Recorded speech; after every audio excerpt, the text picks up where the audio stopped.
Hosted by you/acceptable war 5433. I, 24M, teach boxing in my spare time, and one day a week, I teach it to kids. There's a mom who I feel is starting to take advantage of these classes. She's increasingly late picking up her kid after the session. To give some context, this is a wealthy woman. It's not that she's out working a job, she's a stay-at-home parent with no other kids. She told me all this because another thing she loves to do is have really long conversations with me, on top of already being late. She's been late most of March, 3 classes. I talked to her about it at the end of the month, and she apologized, saying it wouldn't happen again. But it did. Twice now. So, I started timing her. The second week of April, no class the first week, she arrived 45 minutes late, then spent another 20 minutes talking to me. The other day, I timed her again, she arrived around the 1 hour mark. I made a point to show her my timer and gave her a warning that I would remove her kid from my class. She tried to derail the conversation, so I raised the timer and turned it on again. She said I was being unjustifiably rude, her exact words. I explained, politely, that I have other obligations and that her consistent lateness throws off my schedule. She didn't want to have the conversation and stomped to the driver's side of her car. Her kid lowered the window to say thank you and bye to me. I told him bye and added, tell your mom to stop being late. She reported our conversation to my boss but twisted it. She claimed I threatened her kid with getting kicked out of the program. I didn't say it like that. I didn't even say it to her kid. I was just implying, to her, that I wouldn't have him in my group. My boss still gave me a lecture about how I don't have that authority and can't make the statements I did. He went over professionalism and said I'm being too hard on this mom, who could have other circumstances going on. But I'm not getting paid for the hour after class that I spend hanging out with her kid. The kid's great, but I have things to do. For people who work with kids, what's the etiquette here? Do I give parents grace? I told my boss I'm going to start adding up all the hours, and one of them is going to have to pay me. Am I the jerk here? Relevant comments. Commenter. I have a 9-year-old, and any activities she's involved in have very clear boundaries and rules about late pickup. In some situations, late pickup incurs a daily childcare fee. Some places treat a late pickup of over 10 to 15 minutes very seriously, almost like abandonment. They'll call and text the parent for urgent, immediate pickup and may notify administration or even cancel the child's classes. I recommend keeping all communication in writing, such as texts or emails. Go to your boss for advice, they must have a policy about this, right? If your boss doesn't want to be firm with her, that's fine, but ask who will be watching the child, as you need to leave at your scheduled time. Ops response. See, that's how it should be. Unfortunately, I don't think my boss has any policy around it, judging from the way our conversation went. If this continues to be an issue, I'm going to push for compensation since his approach currently has me taking responsibility for it. I'll send an email to him to clarify so I have some kind of written response. Commenter 2. Is there a reason you can't just turn the kid over to whoever is at the front desk? Or can't call CPS when it's an hour late and the mom still hasn't arrived? Or that your gym doesn't have a written policy on late pickup times? Ops response. There is no front desk. I didn't want to immediately escalate to CPS or the cops before making some attempts to contact the mom. The lack of policy is definitely an issue that I am now going to push to address or seek further information about. Update 10 days later. I appreciate the advice I received on the post I made and learned a lot from you. Here's the update. I took various notes from the people who gave me tips here and wrote a detailed email to my boss, CCing other people who run the program, including co-instructors. I did this for transparency, accountability, and to put pressure on my boss to create a policy around the issue instead of dealing with us all individually on a case-by-case basis. My boss didn't respond to the email. Instead, he called me in to see him. I kind of had a feeling he'd do that. He asked me why I sent the email and CC'd everyone, and he was clearly unhappy with my approach. He kept trying to minimize the situation and make me feel like I was in the wrong. He told me I was being greedy, that my attitude about one parent being late was exaggerated, and that I was looking for problems. Essentially, he said I should just wait around after hours, unpaid, if needed because it's a program for kids. I should do it with some heart and do it for the kids. I had to turn my face to hide the fact that I wanted to laugh in that moment. But mostly, I was frustrated. Having proper policies in place not only protects the staff but also the kids, not to mention his business. After I made my perspective clear, in a mostly professional manner, he came around a little. Unfortunately, he flat out told me he would not back pay me for the time I've logged waiting for this mom, but he would implement a late policy moving forward. He has followed through on that. He also tried to throw in other useless incentives for me, but I didn't accept them. That mom wasn't late this week. She did try to catch my eye when she picked her son up, and I ignored her. She ended up getting out of her car and asked me if I saw her waving. I kept ignoring her, but she wore me down because she kept following me around while I locked up. I informed her why she's getting the silent treatment. She apologized and also tried to write me a check on the spot. I didn't take the money. I told her, honestly, I might quit instead. I'm sharing this because the woman clearly lives in her own world. Here, Just take my money and stop being mad at me. I was so furious. It took everything in me to keep my words to a minimum. I'm on the fence about just letting this go. Maybe the program will get smoother with time. It's not a lot of money worth fighting over, but I'm so disappointed in my boss. I've known him for a long time as a mentor and friend. Being his employee has been something else. The program itself is very new and disorganized, and due to differences of opinion about how it's run, I doubt I will stay with it. This is my first time working a job that involves kids. My actual profession is unrelated to boxing. This was something I picked up spontaneously because I saw the merit in it and wanted to do my part to help. I admit I could use the extra money too. I don't mean to be greedy or stingy, but I live in an insanely expensive city and take care of someone with costly medical bills. I haven't proofread this, but it looks longer than I wanted it to be. I'm sorry. Relevant comments. Commenter. You handled this well, but holding on to your anger seems immature. Your boss implemented policies to prevent the exploitation of his workers, at least in this instance. You twisted his arm and forced him to do it. You should be proud of that. Your difficult customer found out that her kid's boxing instructor implemented a late policy, and she knows it was because of her. She is probably humiliated. Your boss didn't offer you back pay, but the difficult customer tried to. Whatever effort she was making to get your attention, it was an opportunity for you to listen to what she had to say and to explain, professionally, what you had tried to communicate before.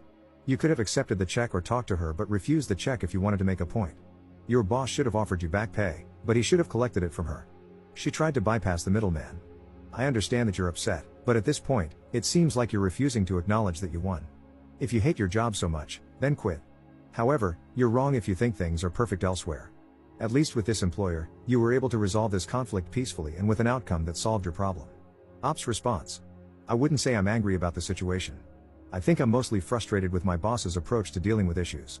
It's hard to convey all of it in writing, but he's extremely stubborn and hard-headed.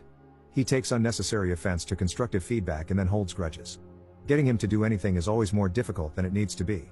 He will try to bulldoze you, and there's always friction no matter what you suggest. It shouldn't have to be like that. I think I'm coming to terms with the realization that he's a great friend and mentor but a terrible person to collaborate with or do business with. I wish he had taken what I said more seriously instead of focusing so much on this being an isolated issue, when it could easily happen again with another parent. Even though he's implemented the new policies, he's acting as if he did me a favor. The person I was angry at is the mom, because of the way she talked to me and threw money at me. There was no understanding. She was so quick to report me to my boss and twist my words last week, and this week she's at pickup trying to flag me down to chat like it never happened. The entitlement of this woman. She can't stand being ignored. And when I reminded her of what she did, she acted as if it was just a money problem. Who cares about the appointments I was late for and the trouble she caused me? She can write me a check right now and order me to stop being mad at her. It definitely rubbed me the wrong way. I absolutely hear you, though. Thank you. Commenter 2. You'd be making the right call to cut your losses and see this as a learning opportunity for what is not only intolerable but most likely illegal. I can't think of any state where you would be expected to continue working without pay. I'd go as far as to suggest reporting the hours you were unpaid to the labor board in your state if you were in the US. You are being taken advantage of here, but you already know that. Do what's best for you. I'm not only suggesting making the report so you get paid but also to put this business on notice. You probably aren't the only person they will try to exploit this way, especially after you've left, and having that record is important to show a pattern of behavior on the business owner's part. Ops response. The reason I hesitate to report my boss is that I have a personal relationship with him and almost everyone in the program. It's an independent gym. What you're saying is what I would have done under other circumstances, but I just can't do that to them. I would end up burning a lot of bridges. I'm better off trying to hash it out with my boss or, in the worst case, just walking away. Commenter's response. It sounds like your boss used the personal relationship to manipulate you, especially if it's currently influencing you not to report what he did, making you work however many hours without pay because the mom was late, to the proper labor authorities, as it's illegal. And it's not just about you. I wonder how many others have been influenced to go along with illegal practices like that simply because there's a personal relationship, and the boss asked them to suck it up.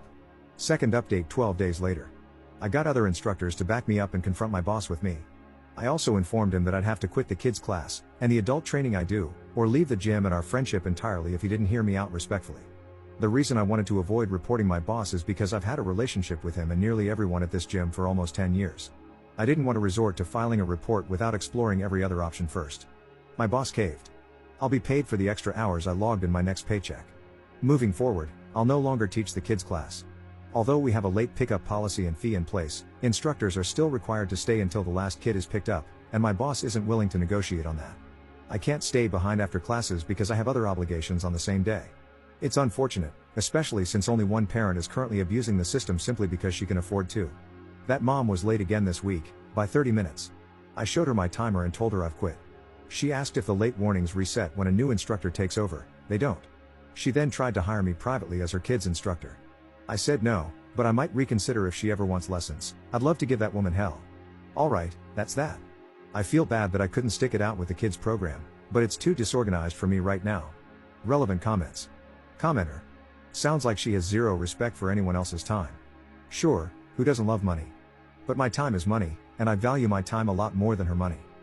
Good call not working for her, who knows what kind of hell she would put you through.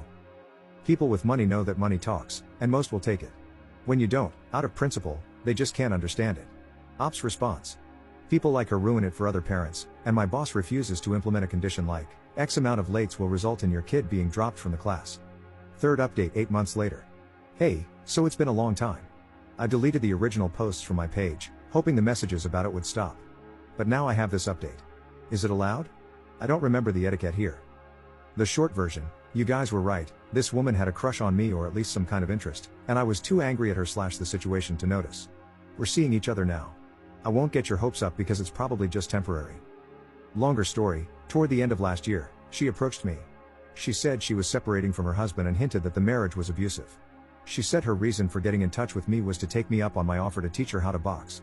I told her I had only offered, back then, so I could make her suffer. The thing is, I don't think joining a combat sport immediately as a way to process abuse is always the best course of action. I get why it's empowering, but if you're not doing therapy or something alongside it, it might frame things for you in an unhealthy way. So I think you need both. That's just my personal opinion. I felt ill-equipped to be the starting point of her healing or whatever, even though she was reaching out to me so sincerely. So I redirected her to someone else. She started going to the classes I connected her with and occasionally texted me about them, straightforward texts, questions, asking my opinion, etc. We'd have short exchanges, a few texts back and forth, with no pattern and a lot of gaps in between. About a week ago, I ran into her in person, and she convinced me to have coffee with her. I don't know how to explain it. There's some kind of intensity between us, and we decided to see where it leads. It's not serious. Given how many people thought something was there and how oblivious I was to it, I felt this might be worth sharing. I didn't know her age back then, but I found out she's 32. I'm 25. I know. Relevant comments. Commenter. Dude, don't do this. A rebound relationship after a failed marriage that was possibly, allegedly abusive? And she's a single mom. Plus the age gap. Come on. Ops response. I get it, but I'm not trying to be in a relationship, and that's clear between us. Commenter 2. From the old posts, it seems Op lives in an expensive city, could use extra money, which is why he was doing that extra job, and he was taking care of someone with expensive medical bills. I wonder if Op suffered a loss of that person, and it made him even more self-sabotagey. Something changed. He is not caring about himself anymore. He also seems like someone who avoids getting close to others emotionally or is emotionally guarded. Op's response. Something like that.